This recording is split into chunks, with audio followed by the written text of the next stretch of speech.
사람은 누구나 자신의 신념을 따라 살아가죠. 그 신념 때문에 어떤 일을 하기도 하고 안 하기도 합니다. 신념이 행동으로 이어지는 것이죠.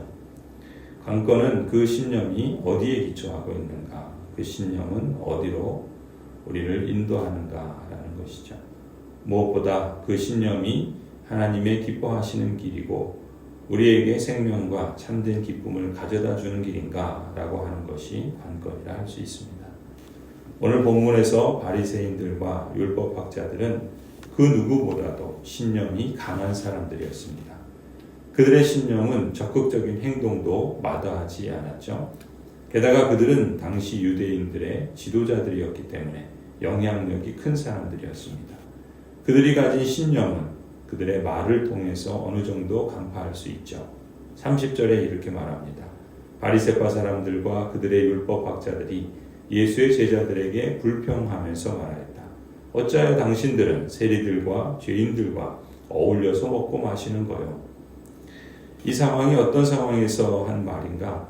예수님께서 세리 레위에게 마태에게 나를 따라오너라 부르시고 제자로 받아주시죠. 예수님의 받아주심에 감사해서 레위는 자기 집에서 예수님께 큰 잔치를 베풀고 자신뿐만 아니라 같은 세리 여러 동료들과 또한 친구들을 자기 집으로 초대를 합니다. 예수님께서는 그러한 사람들과 함께 한 자리에서 앉아서 먹고 교제를 했죠. 문제는 예수님의 이러한 모습과 행동을 바리새파 사람들 그리고 율법학자들은 못마땅하게 여겼던 겁니다. 왜냐하면 세리들 그리고 그 친구들은 당시 유대인들이나 또한 이 율법학자나 바리새파 사람들에게는 죄인이요 또 나라를 팔아먹은 그러한 매국노였기 때문에 그렇게 생각했기 때문이었죠. 자신들의 생각과 신념으로는 이러한 사람들을 받아들일 수 없을 뿐만 아니라 이런 죄인들이라고 여기는 사람들과 함께 어울리는 예수님을 더욱 못마땅하게 여겼다는 것입니다. 앞서 나왔던 사건에서 예수님은 나병 환자를 만지기도 하시고 중풍병자의 죄를 용서하시는 이런 일을 행하셨던 것처럼 이들의 신념에 따르면 부정한 사람들을 가까이 하는 것은 자신도 부정해진다라고 믿었습니다. 사람에 불과한 예수가 그들의 눈에 보기에 죄를 용서한다라고 말하는 것은 그야말로 하나님을 모독하는 행위라고 그러한 신념을 갖고 있었던 것이죠. 그래서 바리새파 사람들과 율법학자들은 자신의 신념에 충실하게 행동했습니다. 그래서 예수님마저도 받아들일 수 없었던 것이죠. 예수님이 틀렸다는 생각이 그들의 마음에 신념에 깊어지니까 모든 것이 다 못마땅하게만 보입니다. 33절에 사람들이 예수께 말하죠. 요한의 제자들은 자주 금식하며 기도하고 바리새파 사람의 제자들도 그렇게 하는데 왜 당신의 제자들은 먹고 마시기만 하는 거예요?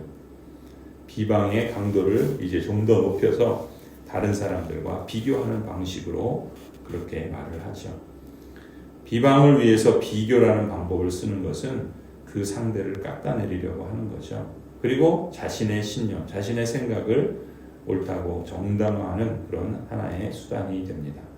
바리새인들은 자신들이 진짜 의로운 사람이고 예수님은 한마디로 틀렸다고 믿었고 그것이 그들의 신념이었죠. 바리새인들은 그 자신들의 신념을 고집하고 그것을 버리려고 하지 않습니다. 그러하면 그러할수록 그들의 신념과 고집을 고수할수록 겉으로는 유대 민족을 위한 것이다 라는 명분을 내세우지만 사실은 정말 그들이 지켜야 할 것을 잃어버린 모습이고 결국 그 신념이 자신들을 망하게 할 뿐만 아니라 그들의 공동체를 망하게 할 것이라는 그런 결과를 낳게 된다라는 것을 그들은 까맣게 무시했던 것입니다. 34절에 예수님께서 이 바리새파 사람들 그리고 율법학자들에게 말씀하시죠. 너희는 혼인잔치의 손님들을 신랑이 그들과 함께 있는 동안에 금식하게 할 수 있겠느냐? 그러나 신랑을 빼앗긴 날이 올 터인데 그날에는 그들이 금식할 것이다 라고 말씀하시죠. 한마디로 이들의 오류는 무엇이었는가? 예수님이 내신 새 시대의 사람으로 살아가기를 거부하는 것이죠. 옛 세상의 풍조, 그들의 그릇된 신념, 거짓된 행동에 안주하고 그것을 고집하기를 원했던 것입니다. 36절에 예수님께서 그래서 이러한 사람들에게 비유로 말씀을 하시죠. 새 옷에서 한 조각을 떼어내서 낡은 옷에다가 대고 깁는 사람은 없다.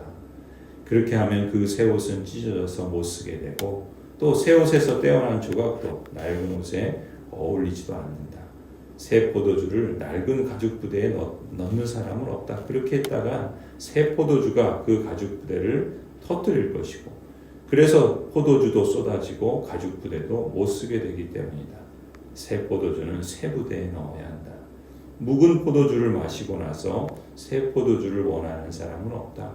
묵은 포도주를 마신 사람은 묵은 것이 좋다고 한다. 예수님은 옛 시대와 공존할 수 없는 새 시대를 우리에게 열어주신 분이시죠. 새 옷을 떼어내어서 낡은 옷에 대고 깁는 것은 그저 어리석은 일일 뿐입니다. 그렇게 되면 새 옷도 못 쓰게 될 뿐만 아니라 낡은 옷도 어울리지 않게 되죠. 새 포도주는 새 부대에 넣어야 한다라고 말씀하십니다. 그렇지 않으면 그 포도주는 쏟아지게 될 것이고 그 가죽 부대도 결국 못 쓰게 될 것입니다. 어떤 신념을 가졌느냐에 따라서 젊은 사람이라도 구시대에 속할 수 있고 나이 든 사람이라도 새 시대에 속할 수 있는 것입니다. 어느 시대에 속할지는 우리 각자가 스스로 선택하고 결정해야 되겠죠. 사도 바울은 로마서에서 새로운 언약에 속한 하나님의 백성들에게 이렇게 권면합니다. 형제자매 여러분, 그러므로 나는 하나님의 자비하심을 힘입어 여러분에게 권합니다. 여러분은 이 시대의 풍조를 본받지 말고 마음을 새롭게 함으로 변화를 받아서 하나님의 선하시고 기뻐하시고 완전하신 뜻이 무엇인지를 분별하도록 하십시오.